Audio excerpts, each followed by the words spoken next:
I'm always fascinated with how we got to where we are. And one of the things that really fascinates me is the cultivation of crops. So I'm in my corn patch. It's that time of year to take in the corn and dry it. I'm going to get into how the indigenous people preserved it, but it is a gift certainly to the world, the corn of the indigenous peoples. Once Europeans were exposed to it, it becomes one of the most staple foods on the planet. And so where does it come from? Sort of a husk, and it comes from a grass. And this particular plant has been cultivated for over 9,000 years. And so from these tiny little seed pods to this, it only took 9,000 years, which is just pretty cool.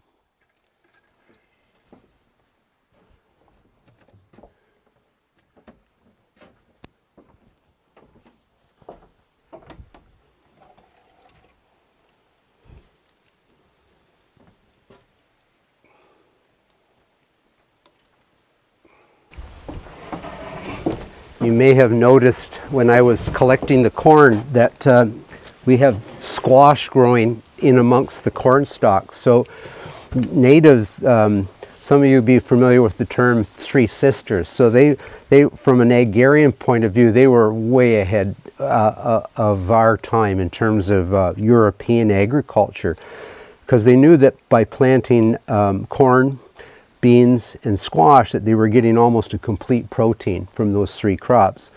The squash leaves would create a microenvironment that would keep moisture in, and that would help the crops grow.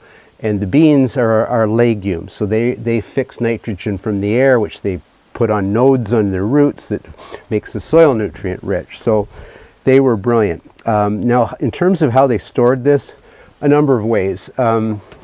We were going to parch corn as the natives did, and it was probably one of the more common ways.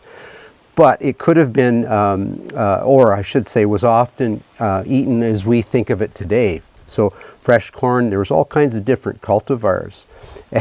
And you know, I used to think that popcorn was a relatively new invention, or sort of cultivar, but it's actually one of the very oldest. So the popping corn that they used is really high hardness for the kernel content, and it is really starchy. So when it's put in oil, those starches will produce steam, which will explode that kernel into what we know as popcorn today.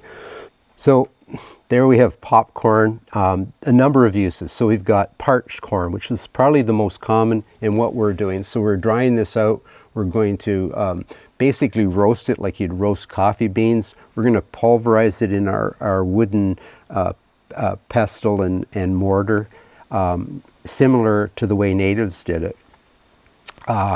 We also have hominy, which they were a more southern cultivar of corn, much bigger kernel. They would soak those kernels in a lye substance that they would make from running water through white ash from the fire, and that would soften the kernel and release the nutrients. And another really common use of the food was to use it in pemmican.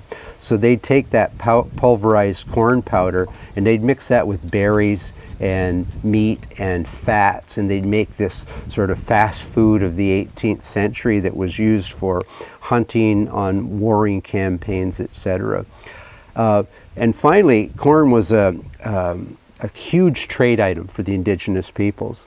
So if I think where I live in Canada, and not too far north of me, just a few miles, I get into Precambrian Shield. You're not going to grow this. So you get into the Algonquin natives, the Cree natives, and they're going to trade furs for corn. So we get the agrarian groups like the Haudenosaunee, the Huron, they're producing corn as a trade item. But not just with natives. It also becomes a huge trade item with the European market. So how important was this common, readily available food in the North American continent? Well, it was important enough that entire military campaigns were based on the destruction of it. So if we look at the French and Indian Wars, if we look at the Rev War, we see both colonial and British forces trying to destroy the food crops to lessen the resistance of natives that would be allied to the enemy side. And the classic example of this is going to be Major General John Sullivan, who was ordered by, in 1779, is ordered by George Washington to go up the Mohawk Valley and destroy the Haudenosaunee people. And essentially what we're looking at is the first scorched earth campaign. He's going to meet up with a General Clinton, and the combined forces are going to be one of the largest campaigns in the entire American Revolution. So up the valley they go, and it's fall, and the indigenous peoples are getting ready to go into winter. And I think I mentioned earlier that another method of storing this was in pits, the corn in these large earthen pits. Well, Sullivan's campaign, a conservative estimate is they destroyed approximately 160,000 bushel of corn right at the cusp of winter, essentially their food source. They destroyed between 40 and 50, probably closer to 50 Iroquois villages, some of them that had been on the same site for hundreds of years. They tore up and burnt well over 1,000 fruit trees that the Haudenosaunee had cultivated for food. So this simple thing, not only was it feeding the world, but it became, I guess it became an element of warfare.